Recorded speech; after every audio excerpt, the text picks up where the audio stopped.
Hai teman, selamat datang di channel Sekate New. Jangan lupa pada teman-teman untuk like, komen, dan subscribe supaya tidak ketinggalan update dari channel ini. Mimin ucapkan terima kasih. Selamat menyaksikan. Apa? Mobil kamu hilang? Bu Chandra terbelalak. Lututnya terasa lemas ketika mendengar kabar bahwa mobil milik anaknya itu hilang. Mas sudah lapor polisi. Tanya Arumi yang sama terkejutnya dengan ibu mertuanya. Sudah, jawab Arkan lemas. Ia seolah tak punya tenaga untuk menjawab semua pertanyaan itu. Sudah diturunkan jabatannya. Kini mobilnya hilang pula. Penampilannya sepulang kerja pun nampak kacau. Persis seperti seseorang yang baru saja kena PHK. Tiara yang kebetulan sudah sampai duluan ke rumah. Tidak tergerak sedikit pun hatinya untuk menghampiri suaminya yang hampir saja limbu. Pria itu terduduk lemas di sofa ruang tamu. Saat Arkan mengatakan apa yang terjadi pada Arumi dan ibunya, kedua wanita itu malah terus memberondong berbagai pertanyaan. Tentu saja ia yang sedang pusing itu menjadi tambah pusing. Kamu harusnya minta pertanggungjawaban dari pihak bengkel dong, Arkan. Mereka harus tanggung jawab atas hilangnya mobilmu, ujar Bu Chandra. Wanita parubaya yang kini sudah kembali berdandanan hedon pasca sakit kemarin itu terus saja memojokkan Arkan. Ia sangat menyayangkan jika mobil mewah milik anaknya itu hilang begitu saja. Mana mobil tersebut dibeli dengan harga cash 5 tahun yang lalu. Rasanya tubuh yang baru terasa bugar itu kembali lemas seketika. Jika mobil akan hilang, lalu Arkan mau pakai mobil yang mana untuk ke kantor? Mobilnya? Oh tidak, Bu Chandra tentu saja tidak mau. Dirinya nanti tidak bisa janjian dan kumpul-kumpul dengan teman-teman arisannya. Mau minta pertanggungjawaban gimana? Mam, masalahnya yang aku hubungi pagi tadi itu bukan pihak bengkelnya. Aku langsung menghubungi nomor si Jarwo. Aku pikir dia masih kerja di bengkel itu. Tapi ternyata dia sudah dipecat. Pak David tidak mau bertanggung jawab karena dia merasa tidak ada sangkut pautnya dengan mantan karyawannya itu lagi. Tutur Arkan. Antara kesal, marah juga merasa bodoh karena dengan cerobohnya ia menghubungi nomor si Jarwo yang memang biasa menangani mobilnya jika servis ke bengkel tersebut. Harusnya ia menghubungi nomor resmi bengkel tersebut pagi tadi. Sambil menunggu kabar dari kepolisian, Arkan sudah minta bantuan teman-temannya. Dia juga menyebarkan identitas si Jarwo serta memposting potret mobilnya yang hilang. Meskipun ia tidak tahu jika apakah cara itu akan berhasil, entah sudah kabur kemana si Jarwo itu sekarang. Ya Allah, ada-ada aja ya. Mas, kamu yang sabar ya. Semoga polisi nanti bisa menangkap pelaku yang sudah membawa kabur mobil kamu. Mas, Arumi dengan lembut mengusap punggung suaminya. Memberikan semangat pada diri Arkan yang saat ini terlihat lesu dan kelihatan banyak pikiran itu. Iya, deh. Terima kasih ya. Untuk sementara mungkin aku pakai mobil mama dulu ya, ucap Arkan yang membuat Bu Chandra terbelalak. Tuh kan, benar apa dugaannya. Pasti Arkan meminta mobil ibunya untuk dipakai ke kantor. Tidak bisa, Arkan. Mama juga butuh kendaraan. Jangan kayak orang susah deh. Kamu kan masih bisa membeli yang baru, ucap Bu Chandra dengan entengnya. Arkan terdiam. Sebenarnya ia masih bisa membeli yang baru. Tabungannya masih cukup untuk sekedar membeli mobil. Tapi, sekarang ceritanya sudah berbeda. Penghasilannya bulan depan tidak akan sebesar penghasilannya selama ini sebagai CEO. Tentu saja pasti setiap bulan tabungannya akan diambil untuk menutupi kekurangan itu. Arkan bingung. Bagaimana caranya mengatakan pada ibunya? Tidak mungkin ia bilang jika sekarang dirinya hanya staf biasa. Argo, membingungkan, teriak Arkan dalam hatinya. Ia pun memilih diam daripada berdebat soal mobil itu dengan ibunya. Sementara itu dari arah dapur, Tiara yang sedang memasukkan barang belanjaan yang tadi ia beli nampak tersenyum mendengar obrolan Arkan bersama ibunya serta istri kedua suaminya itu. Bukannya ia merasa senang di atas penderitaan orang lain. Hanya saja ia sedikit puas saat melihat wajah Arkan yang nampak kacau itu. Selain itu, Tiara juga sudah tahu jika hari ini suaminya telah diturunkan jabatannya. Sudah jatuh, ketimpa tangga pula. Kasihan sekali kamu, Mas, ucap Tiara sambil merapihkan belanjaan. Ia memasukkan bahan makanan ke dalam lemari pendingin yang kemarin sengaja ia kosongkan itu. Macam-macam lauk, sayuran, serta buah-buahan memenuhi kulkas 4 pintu di dapurnya. Lumayan. Minta 10 juta. Belanja cuman habis 5 juta. Sisanya bisa masuk kantong deh. Gumam Tiara yang tidak punya niatan untuk mengembalikan uang tersebut kepada suaminya. Biar saja. Toh selama ini ia jarang minta uang jika bukan untuk kebutuhan mendesak. Urusan dapur, jika masih bisa ia handle ya Tiara tidak pernah memintanya pada Akan. Itulah salahnya Tiara yang terlalu roa. Ia selalu berpikir jika kondisi keuangan keluarganya yang berkecukupan, dirinya membiarkan uang Arkan untuk ditabung demi masa depan mereka. Tapi sekarang, dalam waktu 1 bulan yang singkat ini, Tiara berniat untuk menguras tabungan suaminya. Tidak peduli jika sekarang Akan terkena musibah atau sedang kesusahan. Itu sih derita loh, ucap Tiara. Malam hari. Jam menunjukkan pukul 11:30 malam. Tiara yang belum bisa tidur memilih untuk membuat teh manis hangat. Wanita itu mengerutkan keningnya saat melihat seseorang duduk sambil makan tapi sambil terisak juga. Sebelah sudut bibirnya terangkat ketika melihat adik iparnya yang sepertinya sedang menangis. Lagi ngapain kamu? Tanya Tiara pada Seina yang duduk sendirian di meja makan. Mbak gak lihat. Aku lagi makan mie instan. Ini gara-gara mbak yang gak mau masak. Ucap wanita itu sambil menghapus jejak air matanya. Loh, kok nyalahin aku sih? Aku sudah sediakan lo bahan-bahan masakannya. Tinggal kamu masak sendiri. Dasar kamunya saja yang pemalas. Sindir Tiara seraya menuangkan air panas ke dalam cangkir berisi teh dan gula. Lagi pula suruh siapa tadi gak ikut makan malam. Ngerem terus sih di kamar. Kenapa? Lagi marahan sama si Reno. Ledek Tiara. Entah mengapa ia jeti ingin mengusili adik iparnya itu. Bukan urusanmu. Sok tahu. Tahulah. Itu kelihatan kamu kayak nangis. Pasti berantem kan sama si Reno. Ada apa dengan suami yang katanya sempurnamu itu? Selingkuh? Ledek Tiara lagi. Seina yang sedang merajuk tapi lapar itu seketika melirik ke arah kakak iparnya yang menurutnya sangat menyebalkan. Ia menatap Tiara dengan tajam. Reno itu bukan Mas Arkan.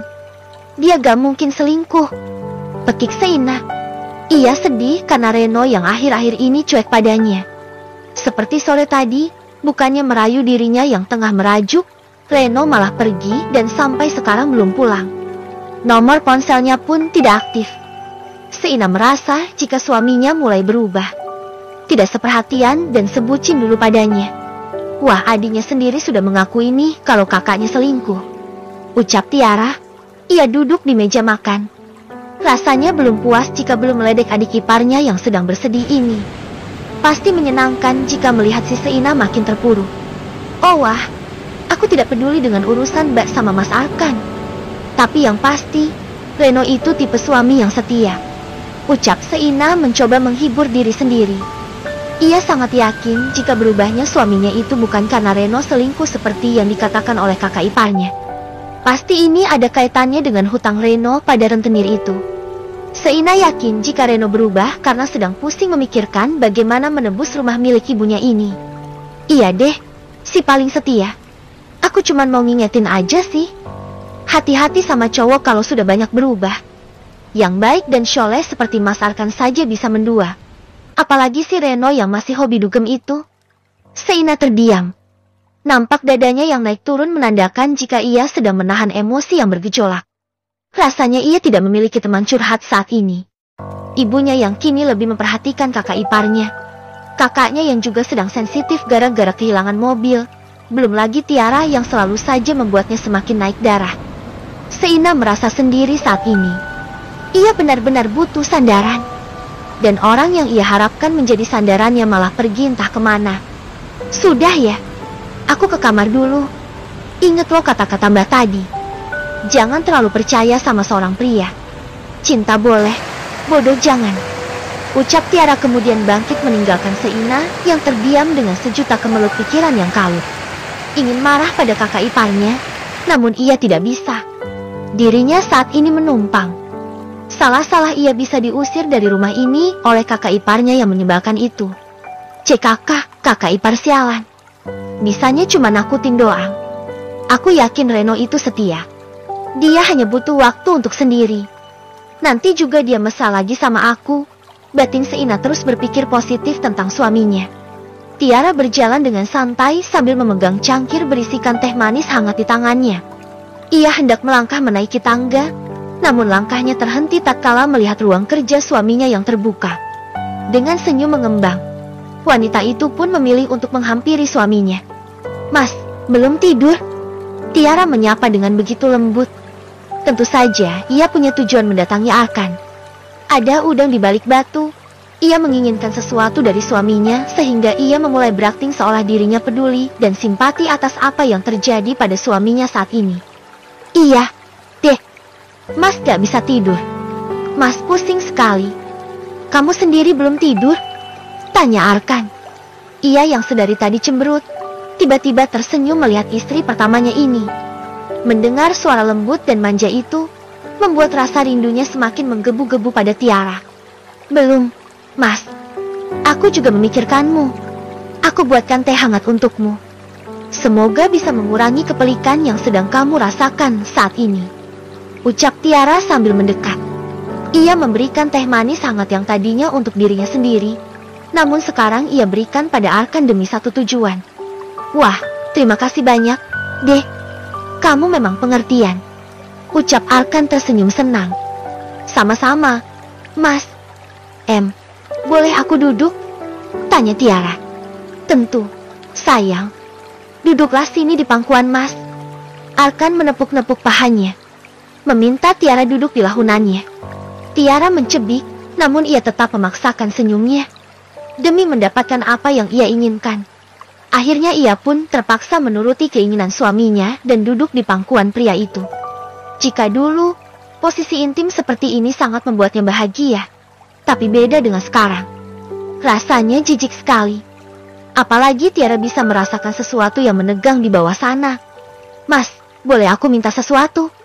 tanya Tiara langsung melancarkan aksinya. Mumpung mood suaminya membaik, Arkan benar-benar full senyum, beda dengan tadi yang terus saja cemberut. "Apa?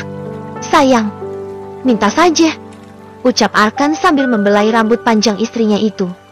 Tiara melingkarkan tangannya di leher sang suami. Dengan kedipan nakal dan manja, ia yakin Arkan akan memberikan apa yang ia inginkan saat ini. "Begini, Mas, teman aku ada yang jual kalung berlian. Aku biasanya kan tidak pernah tertarik dengan perhiasan. Tapi, entah kenapa aku ingin sekali, Mas. Tapi aku tidak punya uang untuk membelinya," ucap Tiara dengan nada manja. "Oh, kamu mau perhiasan? Memangnya berapa harga kalung itu, sayang?" tanya Arkan. Berduaan dengan Tiara membuatnya sedikit melupakan kepusingan akibat turun jabatan dan mobilnya yang hilang. Yang ia rasakan saat ini hanyalah kasmaran.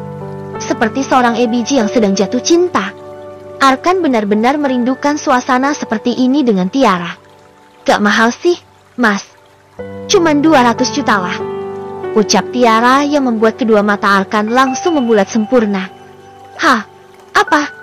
200 juta? Pekik Arkan syok. Tiara belum pernah meminta uang sebanyak ini, apalagi untuk membeli sebuah perhiasan. "Iya, Mas. Kalungnya bagus sekali. Aku sangat menginginkannya. Aku pikir uang segitu gak ada apa-apanya untuk CEO seperti kamu. Tapi jika kamu tidak mau membelikan, ya sudah tidak apa-apa, Mas." Tiara merubah ekspresinya. Ia memekuk wajahnya sehingga terlihat sendu.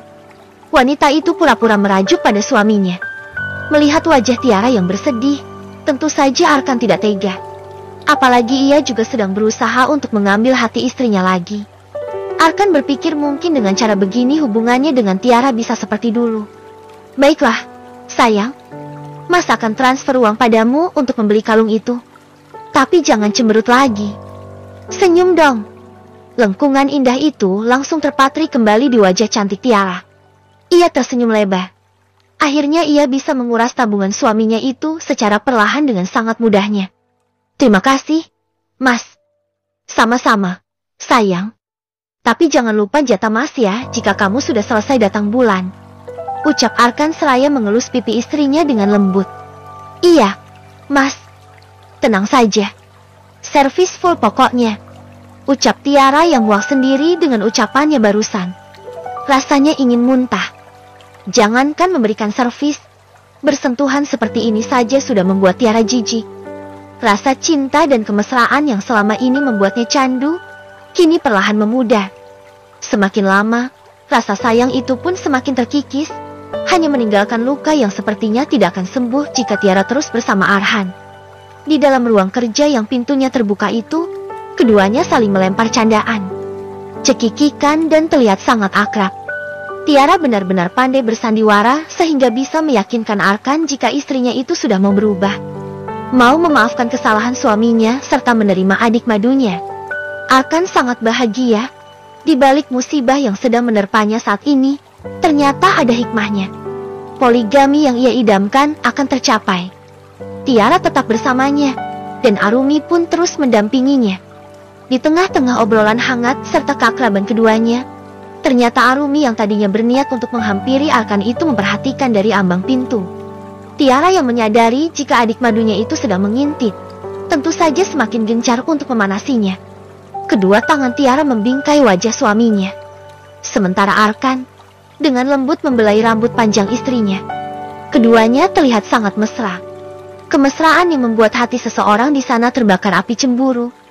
Kedua mata Arumi memanas kemudian menganak sungai dan mengalirkan cairan bening yang membasahi wajahnya.